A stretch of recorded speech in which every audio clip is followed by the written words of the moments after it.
So let me officially welcome you. I'm Bob Smolin. I'm the Adult Education Chair and proud to be able to host this program this morning as a part of the Adult Educational Series at Temple Israel.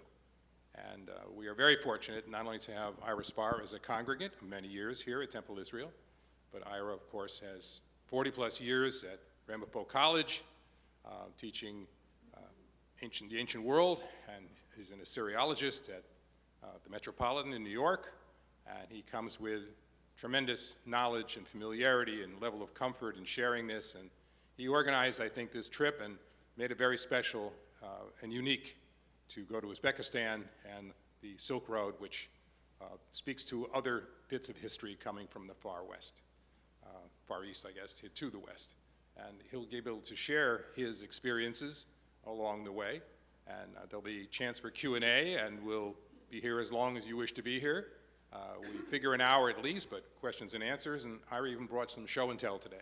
So a little hands-on tactile opportunity beside visuals. So without further ado, let me welcome Professor Ira Spar.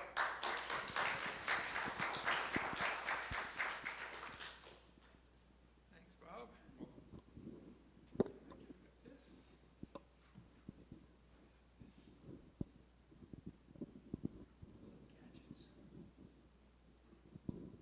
First thing to learn is which way is up and which way is down. It's working. Always a challenge for me to be able to determine, do you push this thing this way or hold it this way? So now I got it, has a little sun right there. I push the little sun and I get a pointer. I'm all set. Okay. So the impetus for this lecture and the tour that I organized actually takes me back to the second grade, when I had this traumatic experience. I was actually a little boy at that time. And I had this little hat, and I loved the hat. It was a camel-covered hat, beautiful, furry on the top, little brim in the front, and I didn't know where I got it from, but I just loved wearing it. I wore it all the time. And then the teacher lined us up to go to the next activity, and she saw we were wearing our overcoats, and my overcoat didn't match my hat. But Carl Rosenberg's coat matched that hat. So she took it off my head and gave it to Carl, and I started crying. And I've been crying for the next 90 years. Where's the hat now? That's too difficult. So I've always had this compulsion. I have to wear a hat. So as my wife knows, there have been a whole series of hats. Baseball hats, that's easy. But then I graduated to farmers' hats. That was very exciting. And then a friend of mine brought back from Uzbekistan many years ago an Uzbek hat. And oh, this is for me. So for years now, I had to go to Uzbekistan. Now, how am I going to get to Uzbekistan and have someone else pay for it? That's the trick. So I decided I'm going to organize a hat show. And I'm going to have the greatest exhibition of Uzbek and Central Asian Silk Road hats ever done. So I called up a trustee of the Textile Museum in Washington, who has the world's greatest collection of Silk Road hats, and they said, Raj, how about if we do a show of your collection? Oh, knowing Roger, he was very pleased with that, and he said, sure, Ira, we'll do a show. So I contacted my college, talked to the gallery director, talked to some of the bigwigs, and they said, yeah, we'll sponsor that show. And I said, but of course I have to go to Uzbekistan to be able to do the show. And that's how they got to pay for my trip to Uzbekistan. There's always a way.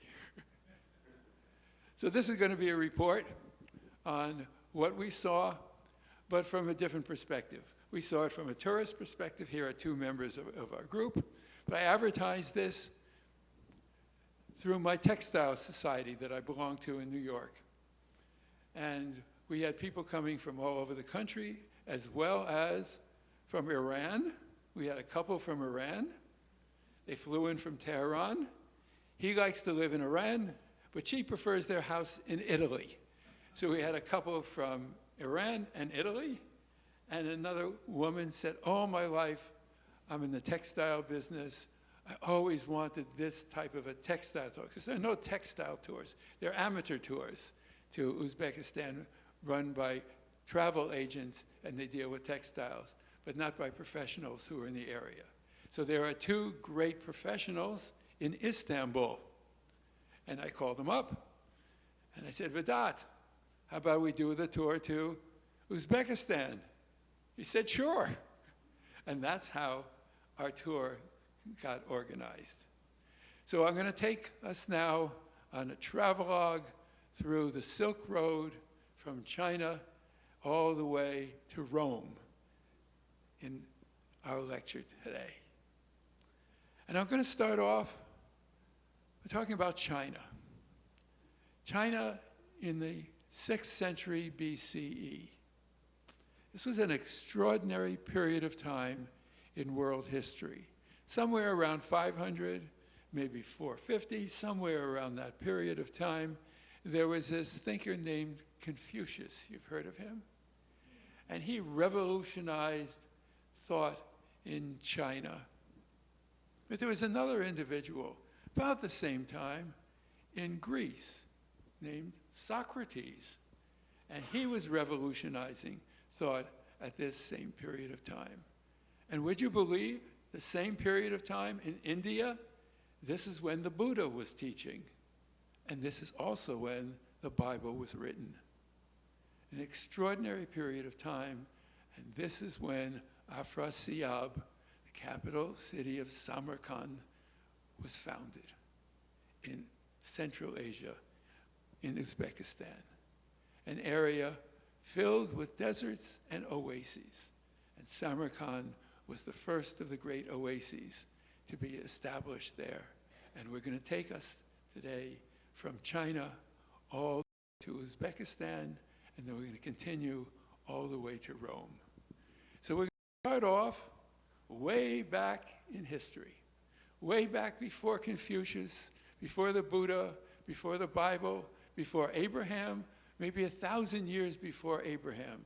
An extraordinary event occurred in China to a 16-year-old lady who happened to be married to the Emperor of China. And she was outside one day having her tea and sitting underneath a tree, a special type of tree. And as she was having her tea, it was just given to her in her cup, something fell off of the mulberry tree right above her and plop, right into her hot tea. She reached into the cup and she picked out a little white thing that had a little string next to it. And she pulled on the string and it kept on coming and coming and coming and coming and coming. And so was born the invention of silk. And the Chinese kept that invention totally to themselves. They didn't want anyone else to know about it. But the Chinese had a demand. They had a little problem. That north of where they lived, they had these nomads. And the nomads were constantly attacking. And they needed to get not only protection from the nomads, but they needed get some horses so they can oppose them. And so they sent a delegation out because they heard in Central Asia, where Afrasiab was, in the Fergana Valley, that there were these great steeds, mystery steeds, dragon horses they called them. If we can bring them back, we can help protect our culture. And so they sent 100 men out on the most perilous road you can imagine, which you'll see in a moment. And after 12 years, one returned, but with stories about what they saw in Afrasiyab, Samarkand, and the cities that were just being founded in Central Asia. And so was born the beginnings of travel to Central Asia. There was a Buddhist monk, Shun Chen, who wanted to travel. He was in China. He wanted to travel to India. And so he hitched on to various caravans that were going along. And he told us what it was like to go from China all the way to Central Asia. Go ahead. So here's China. Now, as we look at China, this area today is Xi'an, is where the terracotta warriors were. And the terracotta warriors were beneath what we call the Great Wall of China, right over here. And as you want to get out of China, well, you can't go this way. That's the Pacific Ocean. You can't go north. That's in Mongolia. You can't go south. That's in the Himalayas.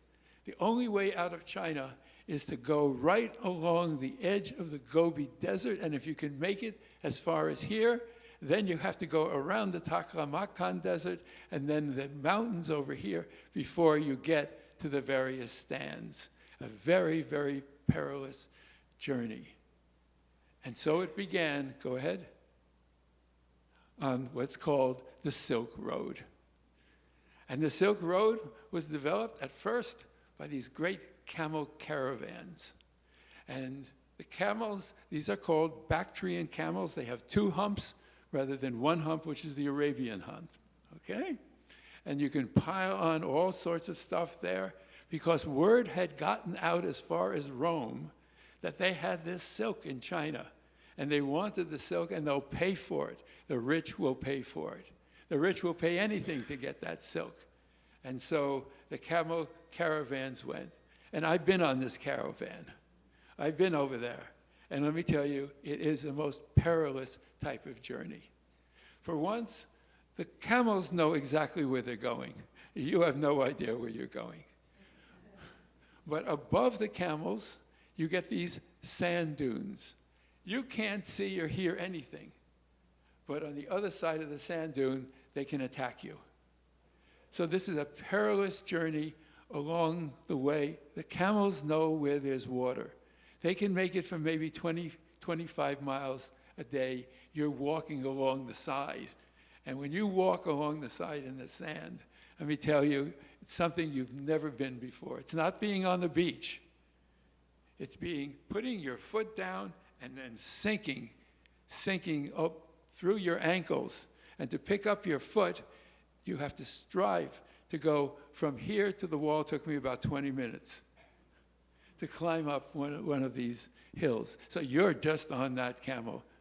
And you will go until you can reach the first rest stop, which might be about 3 days' journey. And there in that rest stop, in the desert, and I've seen them, there are these fortress cities where the traders would live, and it's called a caravanserai.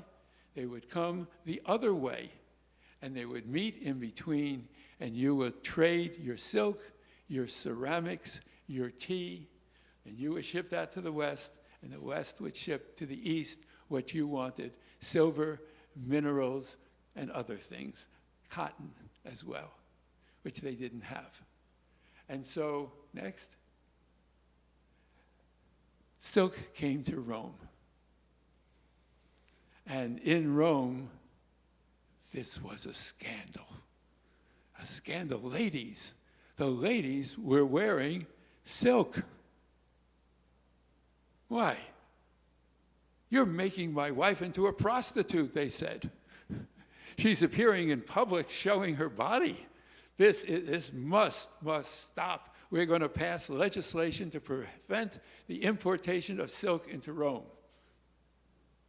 Guess who was wearing silk robes when he went to the theater? Julius Caesar. It didn't work, did it? And so this is the beginning of the Silk Road, from China all the way into Rome. And along the way, they're exchanging all sorts of goods. Go ahead. I just wanted to clarify Yes, there were two caravans are coming one direction from west to east and from east to west. And they met at these cities. The so-called Silk Road doesn't really exist. There was no one road where the camels went from here all the way to Rome. They would go about 100 miles, stop at an outpost of a caravanserai, trade, and then continue on. And the idea is do massive amounts of trade. Turn it over, turn it over, turn it over. And that's the way you made your money. Okay, Bob, go ahead. Go ahead. Okay, Julius Caesar, 1st century BCE, 1st century CE. This is the time period. The first 200 years of the end of the Roman Republic and the beginning of the Roman Empire. This is the time period of Jesus, the time period of the destruction of the temple. Okay?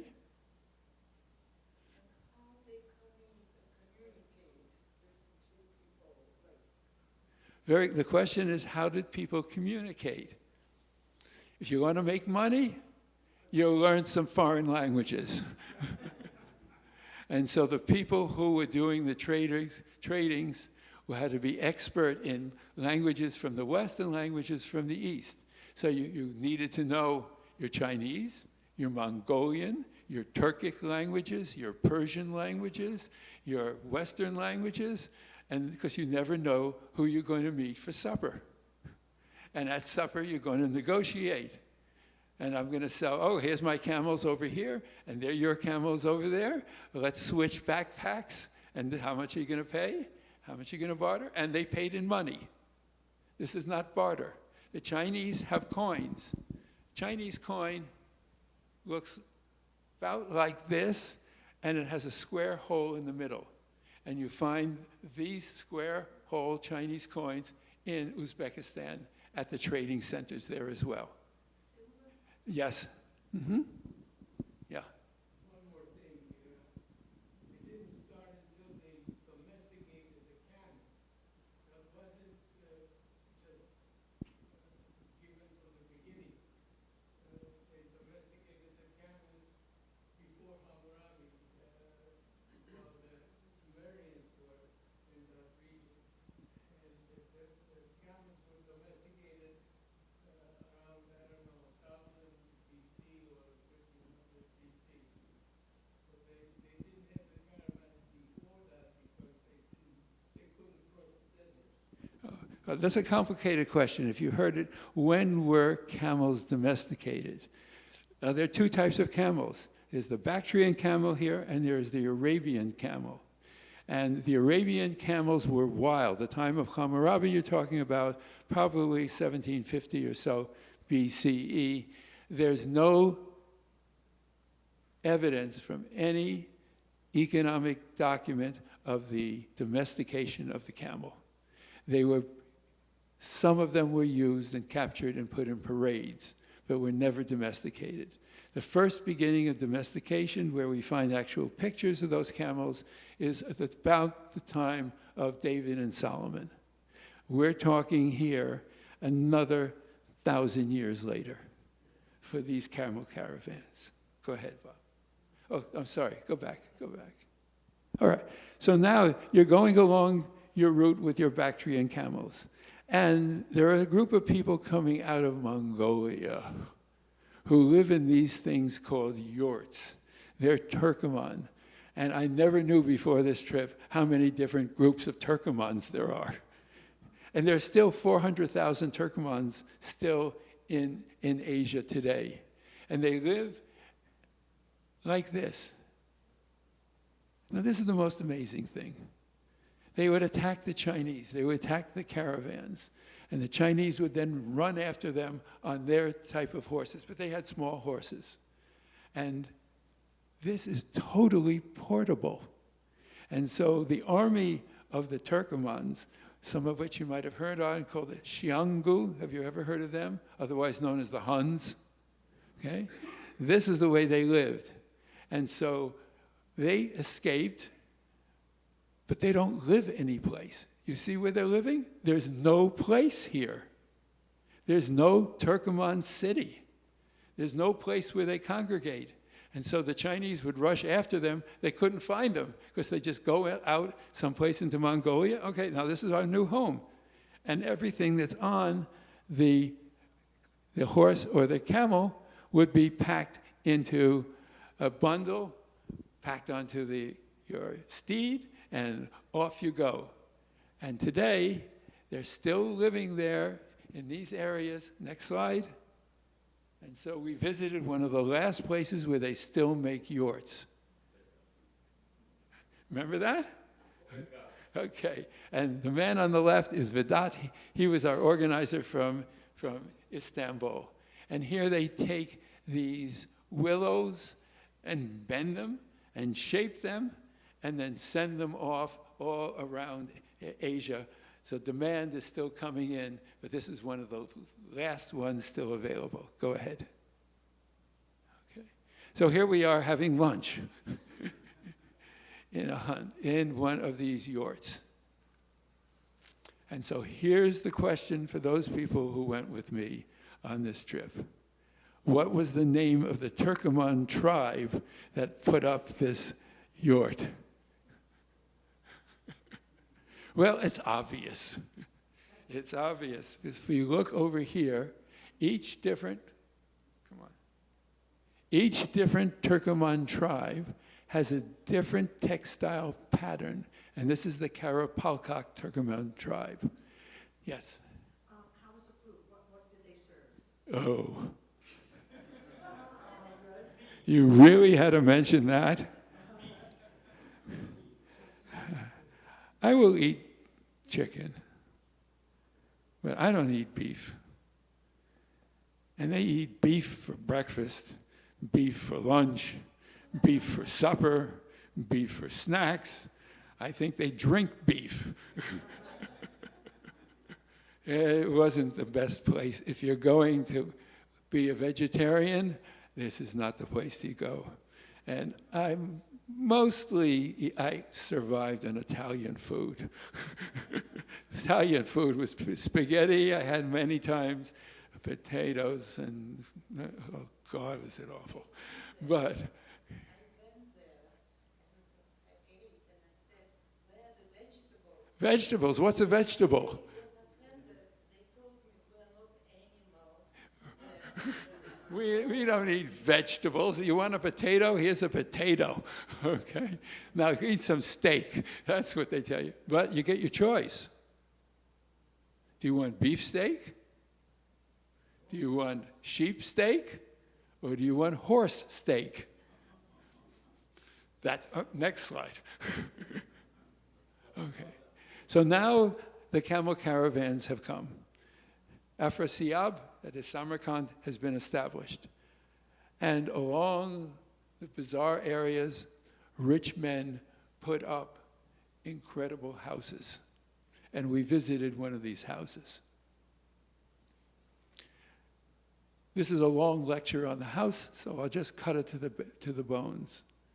There was a king now in Samarkand making a lot of money. And this is really strange. But how much money could you make on a camel caravan? Well, these are ambassadors coming for the king named Varhuman. And he's off to the side in the picture. Next slide. And if we look here, these are cocoons, silk cocoons. They've come all the way from China, not stopping and trading, but ambassadors from China have come to Varhuman in Afrasiab. Over here you can see a whole group of Chinese, a whole group of people from modern-day Turkey. Next slide. And they not only brought the ambassadors, it's a little hard to see, but there's a ship here. And on the ship is a woman. Next slide. So they brought not only the highest officials from China, but the Chinese wives as well. And this would become the next Empress Wu of China. So you can imagine the wealth that was flowing into Central Asia now. And we're now talking about the 6th century, 5th century BCE. Well, if there's going to be wealth in China, time for the Jews to move in, right? So we think this is the time period after which the temple has been destroyed. This is the second temple. The Roman temple has been destroyed. The Jews have moved out to Iran, and now they're moving out to Central Asia as well. Next slide. Okay. The people who lived there at this time period were Zoroastrians. And they're very interesting people, the Zoroastrians. We know that in Israel, there was worship of one God. Christians have a worship of one God. But there's a major problem if you worship one God. How could one perfect, beautiful God create evil? And there's no good answer to that question, unless you're a Zoroastrian. For in Zoroastrian religion, God is both good and bad at the same time. And there are two different aspects, and each one has their forces on the side. So when you pray to God, you don't pray for God to intervene on your behalf. You pray for God, the one great God, Ahura Mazda, to give you the strength to oppose the demons which are within him. And that way you can get rid of evil. And these people in Afrasiab are the Zoroastrians. And they bury themselves in boxes. When they die, they take their bodies and they lie them out on slabs so that the dogs don't get to them, so they're higher up, and they wait for the carrion to eat the body, eat all the flesh off, until you're only left with bones. And then they take the bones and they compact them and they put them in boxes. And this box was found in a place called Pajikant, which was excavated by the Russians in the 1930s, not far from Afrasiab. And down at the bottom, we see the Zoroastrians worship the fire. This is the fire altar. And that fire altar was pure, it was holy. You had to be careful never to allow any elements of anything bad to get next to that fire. And so here's your first example that I know of wearing face masks. If you have COVID, you have to wear a face mask. If you're going to sneeze, you're going to allow pollution to come onto the fire, and the fire will be extinguished and the gods will die. So the priests here are offering their prayers, and above, now you have gone to heaven, and now they're dancing in heaven beneath the sun and the moon, which are symbols of Zoroastrian religion. Next. Okay. The Arabs came. And as the Arab armies came, in the 7th century, they were moving out of Saudi Arabia. People who were previously just Bedouin in the desert or living in small cities and traders in Saudi Arabia soon became a global army, expanding outside. And when they came to places like Afrasiab, they said to them, we have a better religion. It's called Islam. You can submit to Islam. But you don't have to submit to Islam. You don't have to submit. If you're Jewish, you don't have to submit. You just have to pay higher taxes. And you enter a status called a dhimmi. So they wrote soon afterwards something called the Pact of Umar.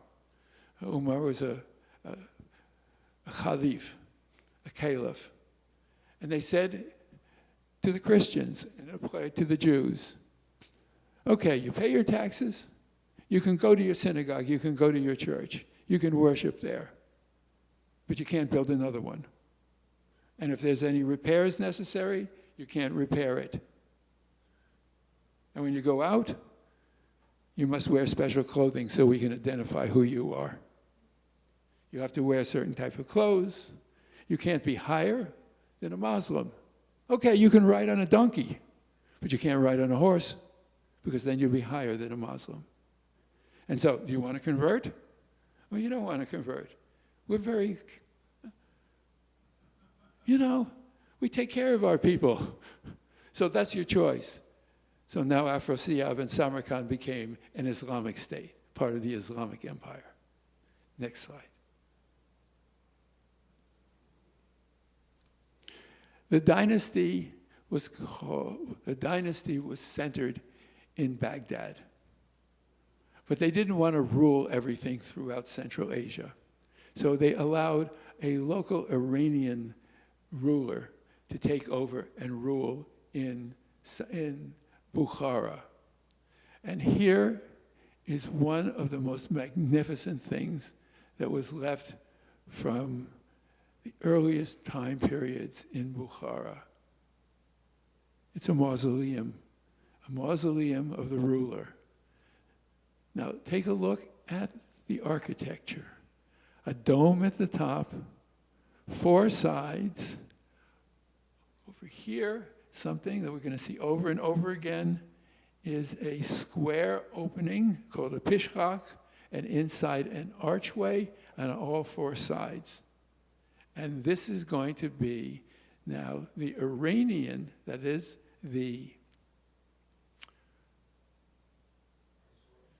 Zoroastrian combination Islamic mausoleum. That they're going to take all of the traditions and try to meld them together and create a new architectural style. So next slide. Here we see it's a Zoroastrian fire temple. Next slide. But notice the basket weave type of creation here. This is purely an Islamic arcade over here. So this beautiful, perfectly symmetrical building, next slide, also contains an innovation in terms of the dome. And so how do you make a larger dome? It's easy to make a small dome like you saw in the fire temple, but how do you make a larger dome? You put these squinches over here as small arches to hold up the dome. This was an architectural marvel. Next slide. We're talking about Zoroastrians, right? Talking about Muslims. What about the Jews? Okay. Well, you wouldn't expect this. There were Jews living in all of these areas. But you really want to make some good money? These are the Jews from France at this time period, called the Radhanites. And the Radhanites said, well, I'm not going to get on that damn camel and go all the way across Asia on a camel to make some money. I'm living in France and Italy is next door. Hell, I'm going to build a ship.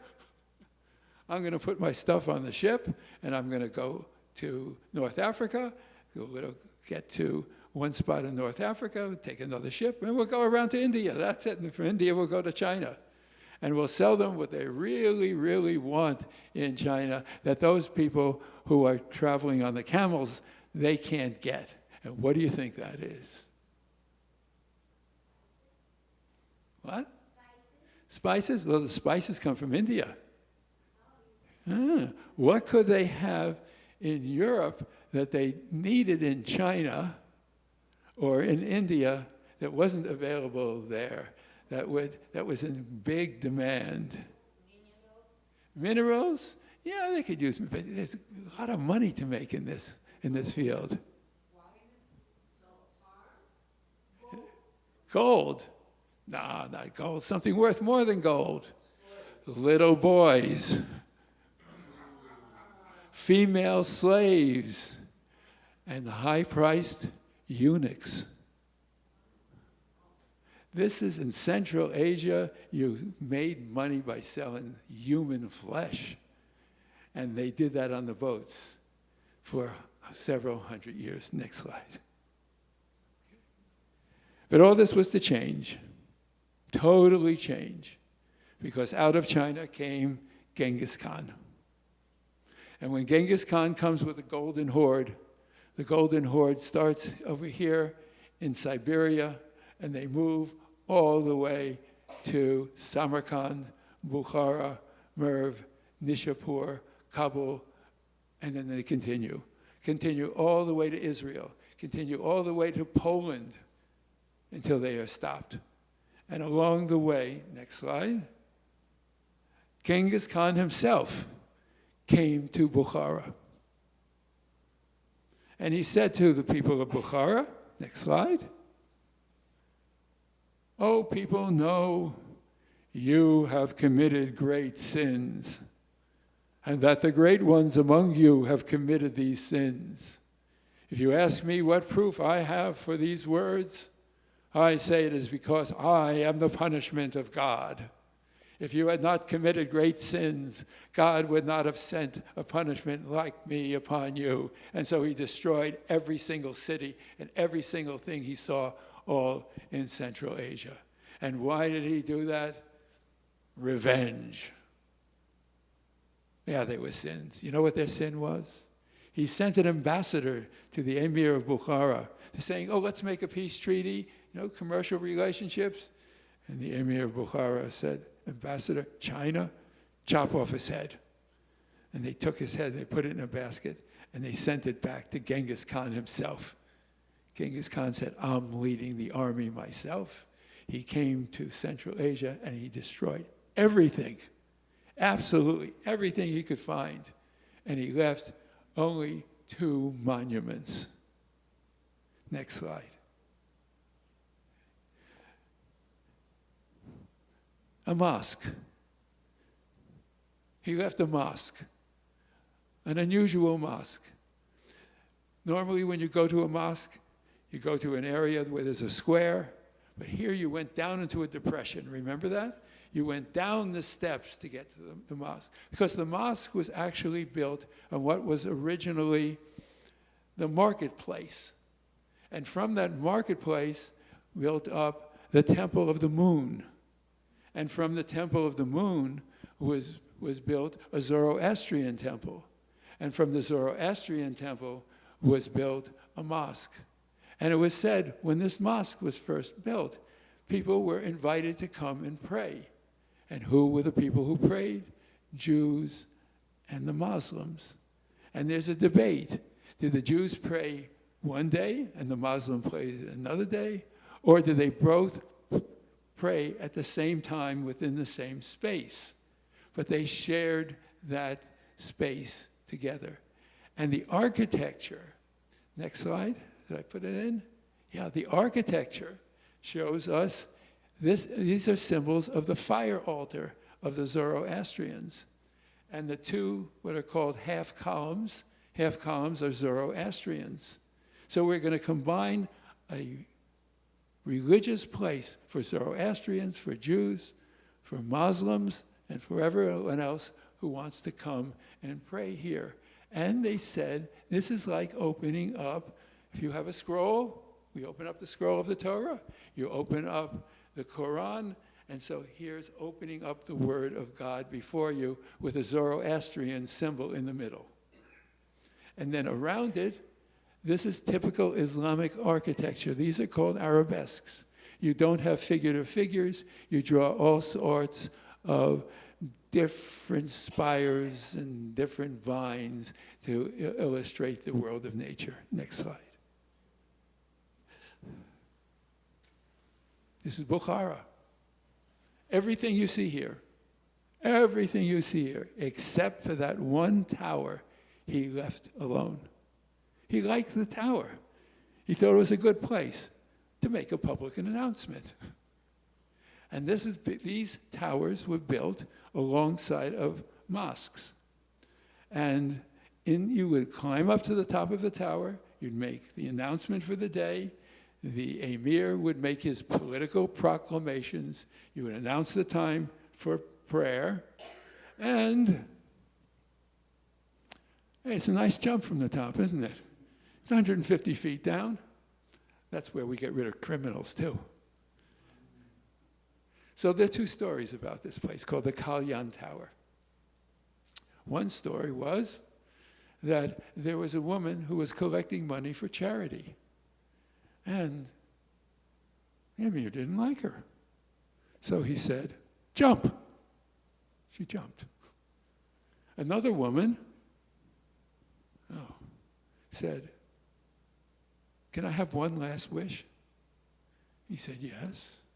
He said, "Can I wear my best clothes when I jump from the top of the tower?" He said, "Of course." So according to legend, she dressed up in all of her finest clothes, and jumped off to her death and parachuted to safety. Next slide. Now we go outside of the oasis cities. We go to an area where there was Zoroastrian burials, a huge, gigantic cemetery. And this particular one, he didn't destroy, this particular mausoleum, where you see two different domes. And the story here is that the emir wanted to have a magnificent mausoleum built for himself. This would be wonderful. He will take the best architect in all the land and call him to design his mausoleum. And so a young man was hired, and he devised his building plans, and they built the entranceway, which is a big, grand entranceway which no longer exists. And while he's doing it, the emir came along with his daughter, and the two of them looked at one another, and that was it. They're madly in love with one another. And the emir says, "Get out, you, my daughter, away. This is just a local, you know. He's the architect. He's not part of our family. He's not part of the aristocracy. You can't marry him." And she begged him to marry the architect. And he said, "Okay, I'll make a deal. Architect, if you jump off the top of your big archway that you've designed and live, you can marry my daughter." So he climbed up to the top, jumped off, and died. And she committed suicide. And that's where there are two domes for the burial of both of them. Next slide. So here we are entering the mausoleum. We go down a series of steps. Next. Down. And we come to the mausoleum area itself.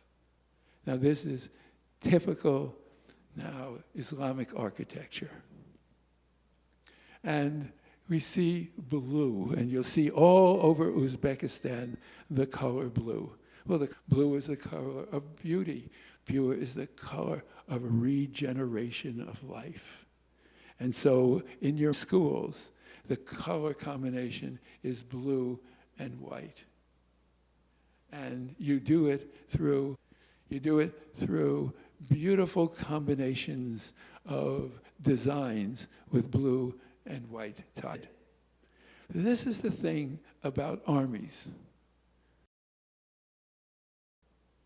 You always come back to your homeland. We always come back to Israel. It means something. You're rooted there. And so the cities were built up.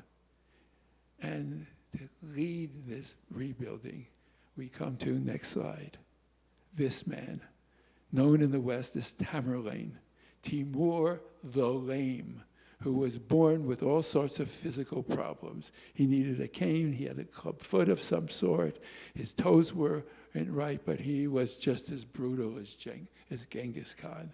And he destroyed everything in his path. And he built for himself, next slide, his magnificent mausoleum, all covered in gold. And so here now, instead of the blue and white, you have the gold.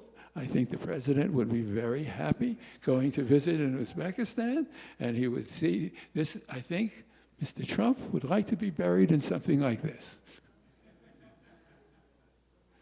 No other comments necessary. Next slide.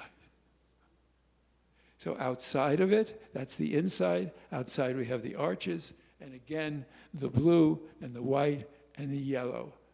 Now, different types of combinations emanating from the top where you see what looks like to be a sun with different rays coming down. Yes. The tiles locally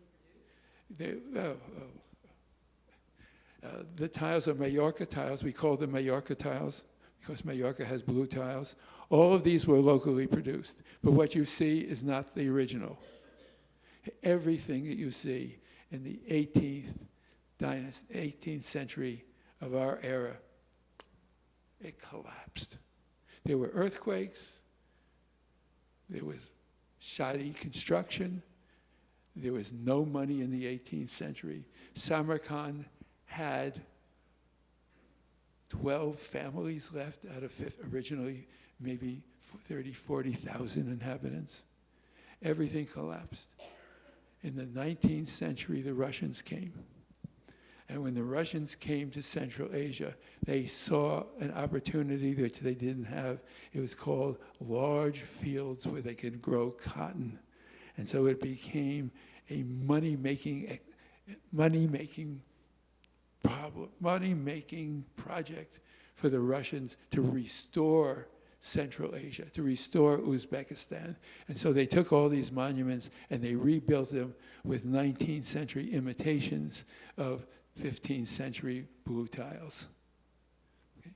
Next slide. Okay. So now we're going to go to the oasis cities. There are 3 major oasis cities: Khiva, Samarkand, which is Afrasiab, and Bukhara. And we'll start with Khiva. So when you come to Khiva, this is what you see. The ramparts, rebuilt in the 19th century. It's hot there. And you live in the inner city. And you want to be protected from invaders who are constantly coming to attack you. So you build a revetment, that's that sloped.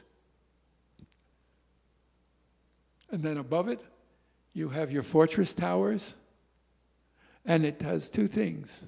It keeps the invaders out, and it keeps the sun out, so that it's a little bit cooler inside in the hot desert climate. Next slide. So here we are, you recognize. Okay? On the right, we have Anna. On the left, we have Anna from New Zealand. And on the right, we have Nahim from Tehran. She couldn't wear that in Tehran, right? That's why she likes to live in Milan. So when she's in Central Asia, she dresses like an Italian. And people were fine with it. They had no problems with this type of dress. Okay. So now you enter into the walled city. Go ahead. And you come to these towers. Towers all over the place. And there are 2 types of towers. One is an ornamental, decorative, monumental tower, like this. And you see there is right over here, a little walkway. You go from the mosque into the tower and all the way up to the top, and that's where you make your announcements. But it stopped. They ran out of money, and that was it. Next slide. The Juma Mosque, one of the oldest mosques around. There's nothing like this around. There are 210 or so different carved pillars. And they went all throughout the land, taking old pillars. Next slide. Beautifully carved wooden pillars. When you go to the museums, you see even a little base of a carved pillar for the mosque to create this feeling of beauty and intimacy inside of this mosque, which could hold several thousand people originally. Go ahead. Now, I had to show this slide because there's David. You all know David? Okay. So now we're going to enter an area. This is where the ruler lives. And this is his palace. So inside the walls of Khiva, there are going to be mosques, there are going to be towers, there are going to be madrasas, places to study, and it's going to have his throne room inside, which I'm not going to show, but outside, and this I always find interesting, outside you walk up the steps over here, and they've taken it away, but where these people are standing, there would have been a platform. and the platform would have been covered with a carpet, and that's where the emir would have sat, giving audiences to people coming with problems or judicial disputes. And so he positions himself not on a throne, but coming down to be just above the people, so he's one of the people. He wants to show that we have nomadic origins. And even in Iran, a little bit later on, around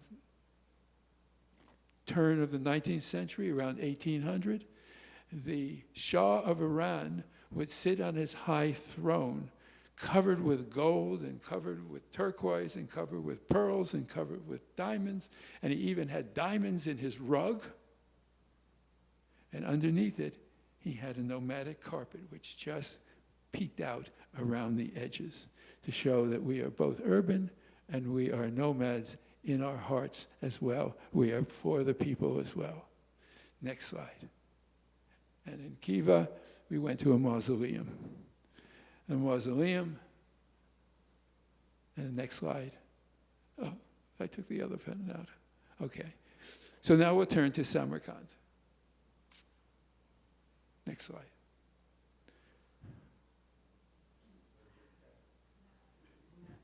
Just look at that. Okay. See these little ants over here in comparison? So, time of Tamerlane, and for the next 100 or 200 years, 16th, Tamerlane, 15th century, till we get to about 100 years later, 1650 or so, all of this is built as one. And where do they get the money from? The answer is, let me try that again. Okay? And where did they get the money from? No, not trade. Not Jews. Slaves.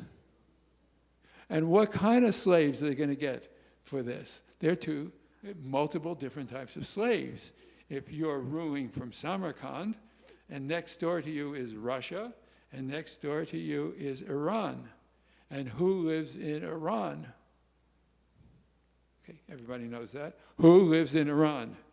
Let's hear it together. Iranians. And what distinguishes a Samarkand Muslim from an Iranian Muslim? Sunni and Shiite. So you want to build these things? Go kill some Shiites and take them captures and make them into slaves. Because, and we have the documentation for this, they're not human. They're Shiites. They're below humanity. It's like dogs, so we can go take them and capture them and put them to work, or put them in our houses, or sell them on the market, and that's what paid for this. Now, there are 3 great madrasas over here. Madrasa is a school. Here is the madrasa of Ulugh Beg. Ulugh Beg is very famous in the Islamic world. He was a great astronomer, a great mathematician, and a lousy politician, who through his connections became the ruler of the land. But he was really a bad administrator. And he went out and fought some wars, and he was successful in some wars, and he lost in other wars. And so his family decided it's time for Ulugh Beg, the famous astronomer, the famous mathematician, the lousy politician, to die. So his son killed him. Well, not exactly didn't kill him. They captured him in battle. And his son said to them, "Oh, my father, you know, we have pity upon you. We will give you one last wish." And what is that last wish? To go to Mecca on a journey. And so he outfitted him to Mecca on a journey and gave the message to the guards, well, while he's on a journey, kill my father. But before that, he built this. Next slide. And there's myself and my son there. Go ahead. Okay, so now we look at Ulu Beg's madrasa. Oh. So the sun motifs, the Islamic motifs, the Pishrak motif, the motif of the arch, and then inside of it, sub-arches and sub-arches, and the same thing repeated over and over again. So we have architecturally multiple different things. And one of them we haven't talked about is why did they do all these arches? This is called an Iwan. An Iwan actually comes before the Arabs. It comes back from the Parthians, and that's a whole nother story. It's very, very old tradition that they're incorporating into their architecture. So there is Ulu Beg. Next slide. Yeah.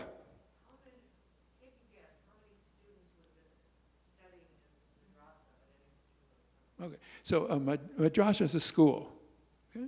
And you can start school at age 6 years of age. And you can continue all the way up into your theological studies until you're 22, 23, around that age. So famous poets, famous philosophers, famous scientists would study here, and they could be up to a few thousand, and you'll see why. Yeah. Hold on a second, okay? So now you go into the interior, there's a courtyard. And inside the courtyard, then we have, again, the repetition one after another. And in here, see the wooden doors? Next slide. And here you women, today, studying within the madrasa. And I sort of snuck up here. You're not supposed to take this picture, but I sort of did it anyway. Okay? So the women are sitting here. They are basically illiterate. They can't really read. And in front of them are excerpts from the Quran. And there's a teacher in the front. The teacher says the word Allah. They repeat Allah, Allah, Allah, Allah, Allah, Allah, Allah, Allah, Akbar. Akbar, Akbar, Akbar, Akbar. Allah Akbar means in Arabic, God is great. And they were doing that, pointing word to word, so they were memorizing the word that the teacher was teaching them without really being able to read. So at least today, women can study in the madrasa. Go ahead. Okay. So the Tilakori madrasa, which is the one you look straight ahead at, and to the right, next one. Okay. Inside the Tilakori, we didn't get to this. It was closed. You didn't get to it, did you? No, this was closed at the time. Tilakori means the golden madrasa. And so this is the mosque itself inside the madrasa where the students would come to study. And they covered it all in gold, and again in the blue, white, but here blue and gold. Next. And to the right, the Sherdor madrasa. Now, this is very unusual. Next slide. You don't expect this. And this is the mosaic of Islam. Islam has prohibitions. You don't do certain things. You don't have figurative art. You do. Depending on what time period it is and what group you are, there are differences.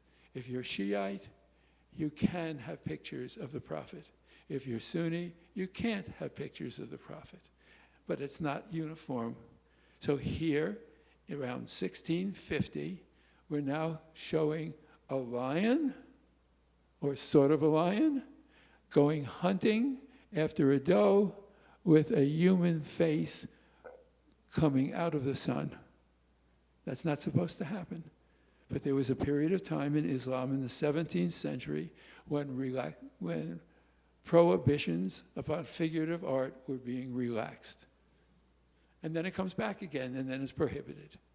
And that's the way it works in the mosaic of Islam. Next. Okay. So then you see a much greater, this is the Gur Amir building that Ulu Beg put up. Next. And you can see here the domes illustrated with quotations from the Quran. Next. And outside, something that I've never seen before, and I don't think it exists in any other place in the world, this is just a stone book. The Quran is open as a stone book. It doesn't belong here. It actually belongs inside the mosque itself. But they took it outside, and for tourist reasons, they put it here. And the story develops that if you are not getting pregnant, God will help you if you go and crawl underneath the Holy Quran. If you go on the internet, you'll see pictures of women crawling underneath the Holy Quran to get pregnant. Next slide. So now we'll come to our synagogue. We're in Samarkand. Look closely at this. This is not what we would expect. Here is a beautiful dome at the top in blue and white. Islamic colors, right? Islamic design. Beautifully done. It looks like some type of a chandelier that's not in glass in the middle. And then around the room itself, well, we have the bima is in the middle. That's Sephardic, right? And we have the archway. So this is Muslim. This is Muslim. That's really European-like, isn't it? Yeah. Then you have the Ten Commandments. And you have the Ten Commandments over here. And it was built in 1891. Now, 1891 is when the Russians are in control. And the Russians are brutal. They're closing down everything Jewish. They're restricting the Jews to live in only Jewish ghetto sections. They're taking their land away. And yet, they allowed a beautiful synagogue to be built. Why? Because that way they could watch all the Jews who came to pray and know who they were.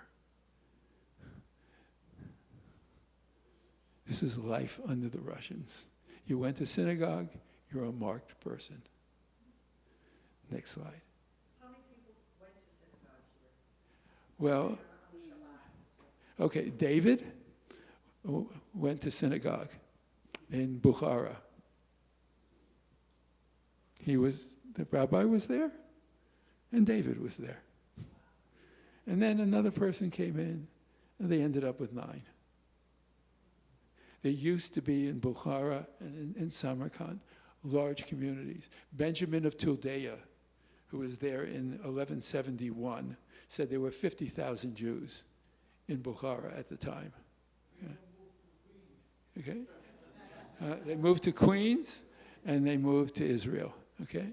And that's coming up. We're going to discuss that. Go ahead next. Who is this guy? Shlomo Lev Elizarov came to Samarkand, 1897 to 1901. So he's going to appear in this synagogue. He's an Israeli. He's living in Israel, in Sfat, and they're calling for him to come to Central Asia, to Samarkand. You gotta come here because we have a debate in the shul. Now, you can't understand this debate unless you know who Joseph Mammon is. Remember Joseph Mammon? No, you don't remember Joseph Mammon. Okay. Joseph Mammon came about 20 years beforehand. And he said, you Jews, you're all ignorant. You don't know what you're doing. Oh, what has happened to the Jewish community? And he denounced them for their ignorance, their stupidity. You didn't know the proper laws. So he taught them what the proper laws were. Because you're Persian Jews. Persian Jews aren't real Jews. The real Jews are Sephardic Jews from Spain. And so now we're going to tell you, and so they converted to be Sephardic Jews from Spain. So now they get into a debate 20 years later. The Mashgiach comes, and he takes a cow, and he chops the cow's head off. This is very erudite stuff. It's in the Shulchan Aruch. And then after the cow's head is off, the Mashgiach has to take his hand and hold the lungs of the dead cow and touch the outer rim of some sort of, it's not flesh, some type of blubber that's on the outer rim of the lung. And if it's nice and smooth, it's kosher. If it's not and it gives way, it's not kosher. Did you know that? The things you learn in Central Asia. So, this man has to come from Israel to tell them which animals are you eating? Are they kosher or are they not kosher? He left there after a couple of years because the community was at each other's throats. Anyway, that's him there. And you see the Torah scroll, the Sephardic Torah scroll, and children beneath him, probably wife or grandma, probably grandparents to either side. Next picture. This was taken, back. This picture was taken in color in 1900. And it shows in Samarkand a teacher wearing a fur-brimmed hat. Jews must wear certain hats and not to wear other hats. Okay, you can't see it here, but look at the children and you see the belts. Jews can't wear regular belts. They have to wear cloth belts because that's going to distinguish you when you're walking down the street. But the children are wearing typical clothing that any child would wear. And their hats, which we'll talk at the end, their hats are typical hats that were not particularly Jewish, that you would just buy in the bazaar. Next slide. And so finally we'll go to Bukhara. And Bukhara is like Kiva, with enormous fortifications on the outside. Next slide. And this is what Bukhara looked like in the 19th century. There was our entrance gate to Bukhara, and outside, there's your marketplace. We're going to come back to the marketplace. Everything would go on in the marketplace. Public announcements would go on in the marketplace. The bazaar is in the marketplace. Legal disputes can be resolved in the marketplace. Next slide. Okay. And go ahead. And here we are back with that big tower. And they built a copy of the Registan that you saw in Samarkand with madrasas on the left and the right. Something we didn't see in Samarkand or Kiva, though, are straight ahead these domed buildings over here. And there are lots of them all over the place. This is where the caravan traders came. And this is where each one had their own dome. You're selling cotton, you're selling silk, you're selling jewelry, you're selling ceramics, you're selling furniture. Each one was in its own dome, so you knew where to go shopping. This is the mall. And they're copying Samarkand over here. And where are they getting their money from? Slaves. That wasn't loud enough. Where are you getting your money from? That's it. Okay. Next slide. Okay. So we go inside the Kalyan Mosque. The Kalyan is the tower, and this is the mosque associated with the tower. We usually didn't get into the mosque areas in most places, but here we could. I don't know if you got in. One part of our group got in, and then they were kicked out. As soon as they were kicked out, I went in. So.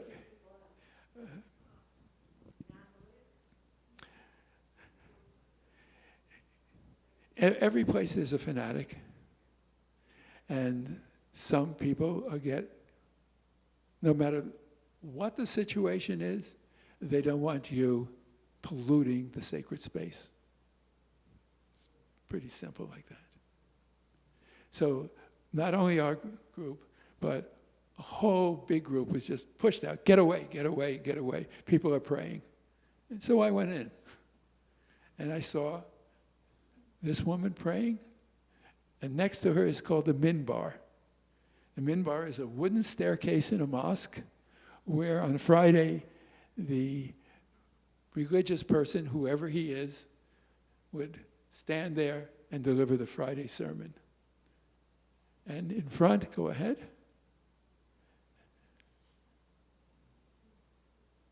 Now, what direction does it face? Mecca. But originally it faced Jerusalem. And after, when the Prophet had a dispute with the Jews, at that time period, holy places in Islam faced Jerusalem. But after the dispute with the Jews, we go to Mecca. Go ahead. Excuse me, do Muslims segregate by gender? Yes. Yeah. Yeah, so you come in. So depending where you are in the Islamic world, you're allowed or not allowed into a mosque. Okay? Some places you can go and be in the mosque and participate anything way you want. Other places, no, you can't. Other places, okay, here is a section for tourists. Okay? And there's the women over there. So it depends on which mosque you're in and which country you're in. Each one has their local traditions. Okay, but I've never seen women praying next to men in the mosque itself. Okay? And inside a mosque, there is the minbar.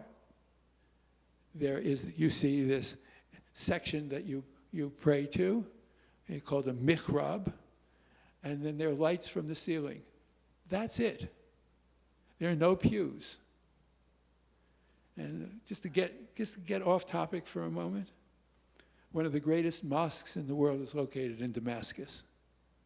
This is called the Umayyad Mosque. And it has a big courtyard around the outside. And in that courtyard, which is part of what's called the mosque complex, and you saw it here, you go from one arcade into an open area to the next arcade, and then you finally get to the mosque inside. And so there are big open areas. And in those open areas, families come, they picnic. Young scholars come and they study. Teachers come with their students and they teach. And there's a fountain in the middle where you wash to make sure that you're holy before you go into the mosque. Okay? And then in this one particular mosque, you go in and you see old women crying and crying and crying and praying, because inside the mosque is the head of one of the original founders of Islam who was killed in a certain battle. And then you go into the next section. And the main mosque is off to your right, but in front of you there's an iron gate, low iron gate, about this high. And inside that iron gate is a tomb, and the tomb of John the Baptist. Now you don't expect that. You're not going to see a church with an Islamic hero inside of a church or a synagogue. But the Muslim view is that God revealed himself to Abraham and to Isaac and to Jacob and to the prophets of Israel and to John the Baptist and to Jesus. But the Jews went the wrong way. The Jews, the Bible says, did not worship God. They worshipped idols constantly, and the temple was destroyed. So the Jews took the wrong path. They were given the right word of God, but the wrong path. And then Jesus came around. Okay, Jesus was on the right path. But the Christians worship Jesus as a God. You can't be a God and be a human at the same time. And then they developed the Trinity. So the Christians are pagans. The Christians worship three gods. And so Islam is the final revelation. And so you come into our room. Everyone is the same. There's no differentiation. There are no pews, no places for the rich. Everyone is equal. bring your carpet, put it down on the floor, and you pray before the mihrab. Next. Excuse me, the slaves were? Where did the slaves pray? You got me on that. Okay, I mean, the slaves were not considered human. We're not going to let them in, I would think. Oh, that's their problem. And when you really demean a group of people and you turn them into dogs, which they're called dogs in the textual tradition, you have no regard for them. We don't care what they do. Go ahead. So was there a mechanism for slaves to become free? If you were in Rome, yes. Not here, not in Central Asia. Nope. No. The Romans were smart about that. The Romans said, I got to feed this guy. I got to pay his medical bills. I got to house him. He's not productive in my household anymore. Get out of here. I'm going to free you. You become not a citizen, but a freed man. And that was the next category. No such thing in Islamic society. Okay, go ahead. In Israel, though, I think in the Jewish religion, if I'm right, isn't there a period of redemption where they go free after a certain number of years of slavery? Can we hold that? That's another lecture. That's the difference between servitude and slavery. But the Bible is talking about servitude, not slavery. In the previous photograph, it looked like there was writing Yeah. on the top. When did that happen? Oh, the writings are of three types. The writing is either a quotation from the prophet, a section of the Quran or of a holy book, or I built this. I paid for it. And okay, you get the idea. Go ahead. Next slide. Wow, you don't expect this either. So what are these things in the madrasa? They're certainly mythological birds. There's that sun again with the rays coming out. And scholars can't determine if this is a Persian type of mythological bird or it's an invention. And why is that animal beneath the bird? Like, no one knows how to interpret this. But it just shows you the wide range of what can happen if you relax your prohibitions on figurative art. Go ahead. Keep going. And we'll come now to the synagogue at Bukhara. Probably built in the 1500s, 16th century. So it's 500-600 years old. They claim it's 1,000 years old. It's not. Next slide.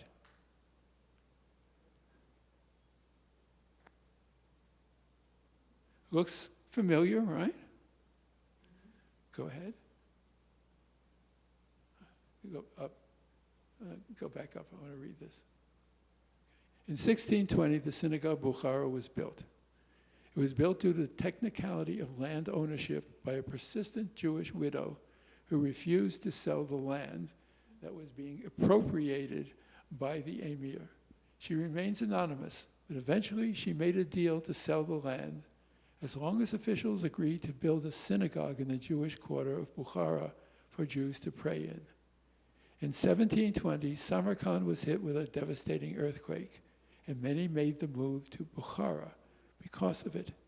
In the mid-1700s, the Bukharan Jews were now isolated from the Afghan Jews due to political tensions between the Khanate of Bukhara and the Afghan rulers. Bukhara city was now solidified as the hometown for almost all Bukharan Jews. At the same time, there was an increase in forced conversion of the Jews in Bukhara.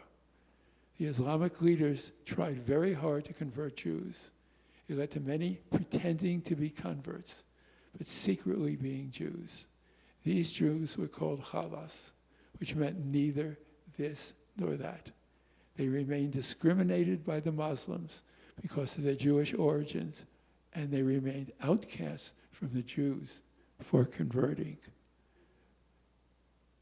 Into that came that Rabbi Joseph Mammon I talked about, and he said, you guys are not doing the Judaism right. Next slide. Look at the date, 1860. No one knows who took this photograph. How do you know it's Jewish? Because a Muslim woman has to wear a veil. So a picture of a woman in the 19th century is either a prostitute or a Jew. And the pictures of the prostitutes were usually taken with babies in their arms.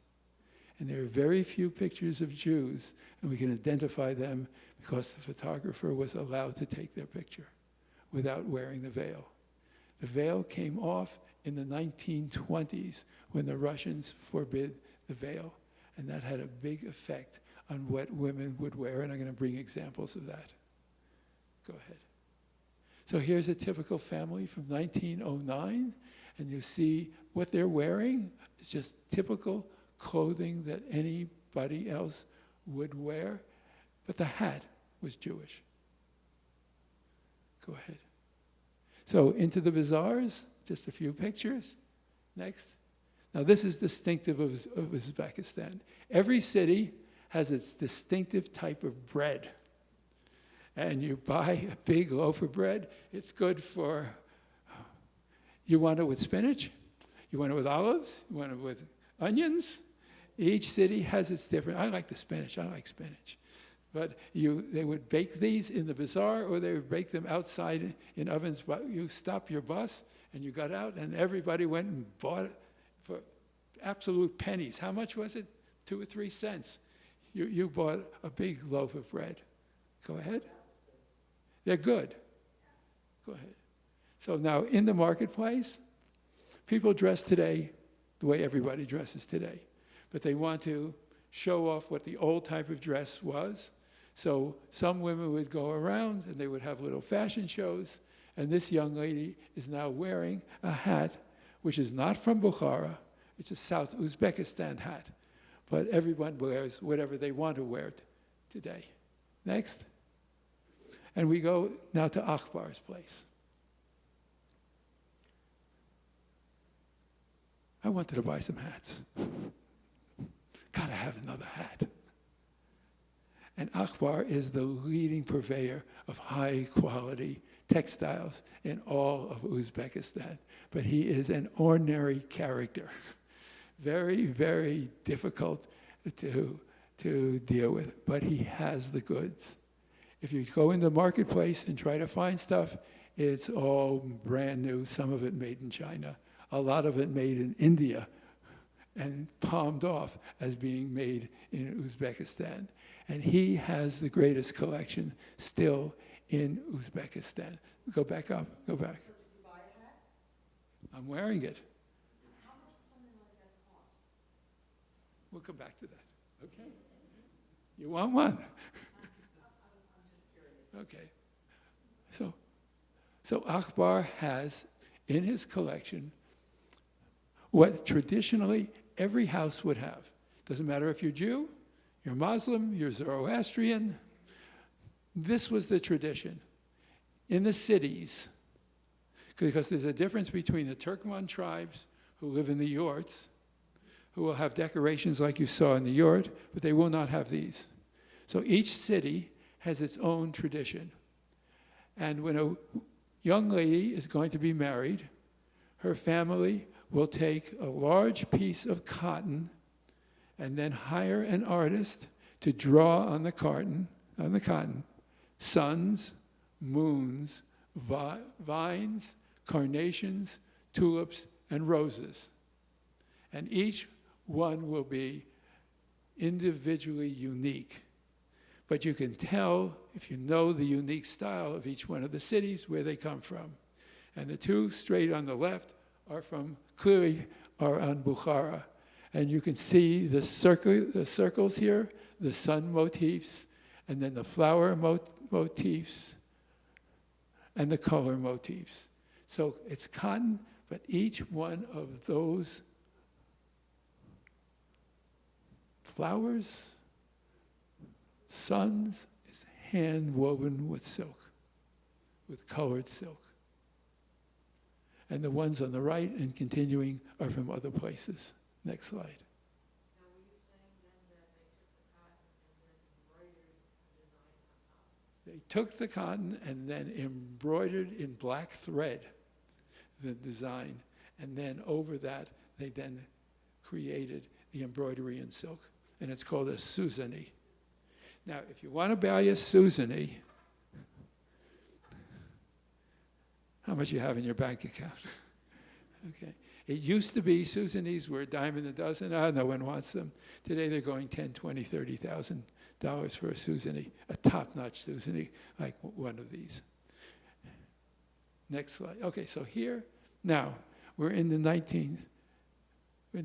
19th century. The Jews are living in Bukhara. Nasrallah Khan is the emir, and he is renowned. Go ahead, next. In 1851, an Italian clockmaker was abducted by a band of Turkmen slave traders, an important military Russian outpost. He was brought to Bukhara, where he made a clock to be placed at the gateway of the emir's palace. In addition to the clock, he made a telescope for Nasrullah Khan. Unfortunately, the emir dropped the telescope from the minaret, and the clockmaker was sentenced to death and told to jump off the tower. Next slide. Yeah. You saw the clock? Oh, you were born there. Next. Okay. So Nasrallah died in 1860 and was succeeded by his son, Muzaffar bin Nasrallah, who was the Uzbek ruler from 1860 to 1885. Next slide.